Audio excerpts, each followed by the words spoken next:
Hey guys, so in this video I'm going to show you how you can run code in Neovim. So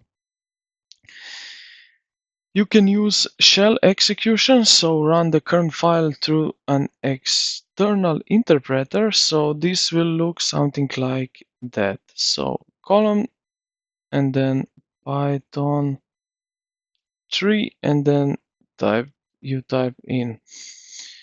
Or if you are Node.js,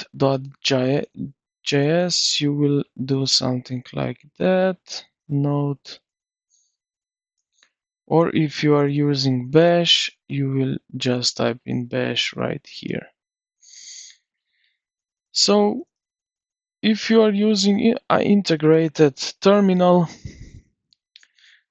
you can split this. So split, column split, and then like that, and term. And just like that, we split the and run your command manually. If you want to run the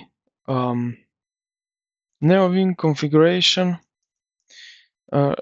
like that, or Lua code directly, you can use LUA